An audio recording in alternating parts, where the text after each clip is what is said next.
2020년 7월 7일 큐티 말씀입니다. 열왕기하 4장 1절로 7절입니다. 선지자의 제자들의 아내 중에 한 여인이 엘리사에게 부르짖어 이르되 당신의 종 나의 남편이 이미 죽었는데 당신의 종이 여호와를 경외한 줄은 당신이 아시는 바니이다.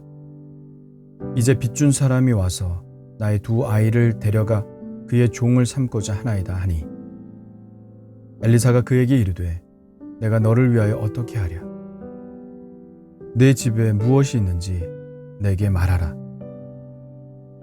그가 이르되 계집종의 집에 기름 한 그릇 외에는 아무것도 없나이다 하니 이르되 너는 밖에 나가서 모든 이웃에게 그릇을 빌리라. 빈 그릇을 빌리되 조금 빌리지 말고 너는 내 두 아들과 함께 들어가서 문을 닫고 그 모든 그릇에 기름을 부어서 차는 대로 옮겨 놓으라 하니라. 여인이 물러가서 그의 두 아들과 함께 문을 닫은 후에 그들은 그릇을 그에게로 가져오고 그는 부었더니 그릇에 다 찬지라. 여인이 아들에게 이르되 또 그릇을 내게로 가져오라 하니 아들이 이르되 다른 그릇은 없나이다 하니 기름이 곧 그쳤더라.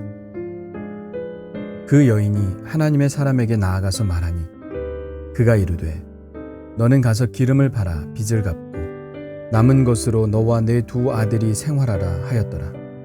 아멘. 먹고 사는 문제는 인간에게 언제나 매우 중요합니다. 인류의 역사를 반추해 보아도 인간에게 언제나 가장 중요한 우선순위의 문제는 먹고 사는 문제였습니다. 이것은 하나님의 뜻이기도 합니다. 에덴에서 쫓겨난 아담은 노동의 의무를 부여받았습니다. 노동을 해야 먹고 살 수 있는 것이 인간입니다. 심은 대로 거두는 것이 하나님의 원리입니다. 이 원리를 충실히 따를 때 인간은 육체도 건강하고 마음도 건강하고 또 사회적인 관계도 건강하게 형성할 수 있습니다. 하나님은 인간에게 있어 가장 심각한 문제가 먹고 사는 문제라는 것을 인정하십니다. 또 그 심각성을 아십니다. 우리가 먹고 사는 문제로 심각하게 고민하는 것을 하나님은 절대 꾸짖지 않으십니다. 하나님은 오히려 그 부족한 부분을 기꺼이 우리에게 채워주십니다. 엘리사는 곤경에 처한 한 여인을 만납니다. 그 여인은 과부이며 아직 스스로 일할 나이가 되지 않은 미성년의 자녀가 둘이 있습니다. 그 여인의 남편은 선지자의 제자 중 한 사람이었습니다. 지금도 그런 편이지만 과거 선지자의 제자들은 가난했습니다. 다른 사람들의 도움에 의존해서 살았습니다. 아마도 빚을 좀 졌던 것 같습니다. 남편이 죽자 먹고 살 일이 더 막막해진 데다가 빚쟁이들이 찾아와서 빚을 갚지 않으면 두 아들을 종으로 데려가겠다고 합니다. 이 절망적인 상황에서 이 여인이 할 수 있는 것은 아무것도 없었습니다. 생전에 남편이 따랐던 엘리사를 찾아갈 수밖에 없었죠. 엘리사는 여인에게 묻습니다. 내 집에 무엇이 있느냐?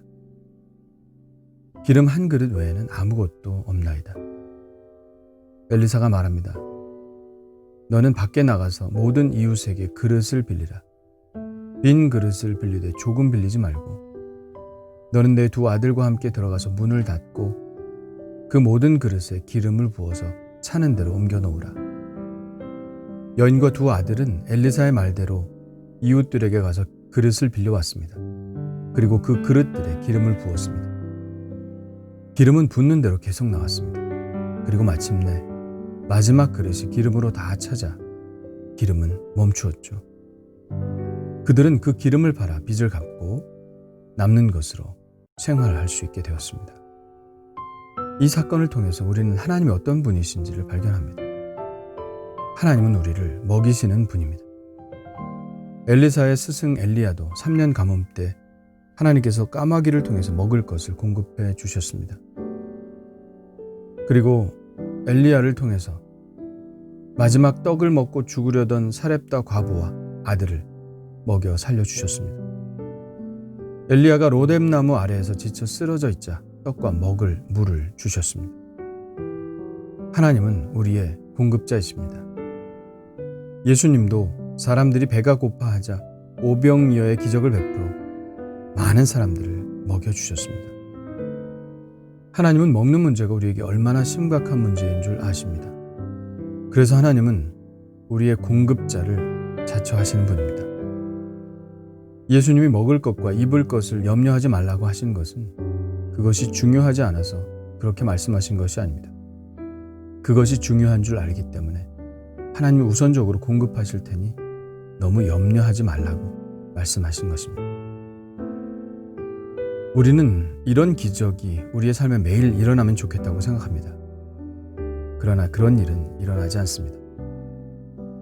하나님은 우리가 성실하게 일하고 손으로 수고한 것을 먹는 복을 주실 뿐입니다. 매일 하늘에서 만나가 내린다면 심은 대로 거두게 하신다는 하나님의 이 원칙은 큰 혼란에 빠지게 될 것입니다. 인간의 삶도 엉망이 되겠죠. 그러나 하나님은 우리가 위기에 처해 있을 때, 곤경에 빠져 있을 때, 도저히 헤어나올 방법이 없을 때 우리를 기꺼이 도우십니다.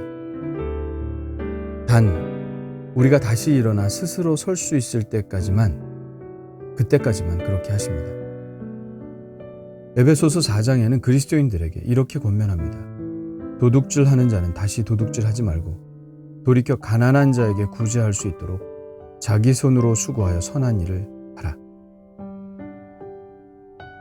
자신의 삶을 책임지고 또 다른 사람들을 도울 수 있는 성실함으로 살라는 말씀입니다. 그러나 정말 그렇게 성실하게 살았는데도 힘겨울 때가 있습니다. 그럴 때 우리는 구해야 합니다. 믿음으로 구해야 합니다. 그리고 우리가 할 수 있는 최선의 것을 해야 합니다. 우리가 가지고 있는 것이 무엇이든 그것을 내어놓고 전적으로 헌신해야 합니다. 이 여인이 자기가 가진 기름으로 그렇게 하였듯이 오병이어를 주님께 드렸듯이 남의 것으로가 아니라 내가 가진 것이 무엇이든지 그것을 하나님께 온전히 드림으로 헌신해야 합니다. 그리고 믿음을 가지고 순종해야 하죠.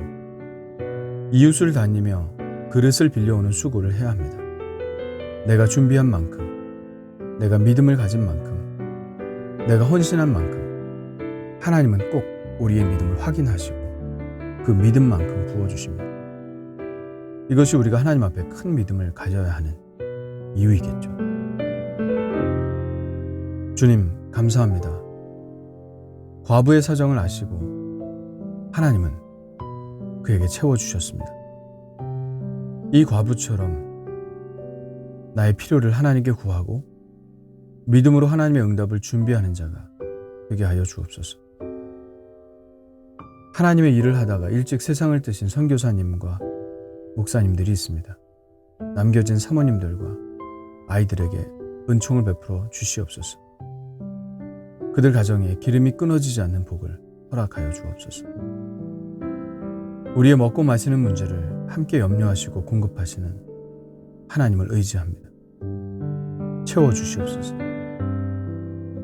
양과 같은 저희를 먹이시는 목자 되신 예수님의 이름으로 기도합니다.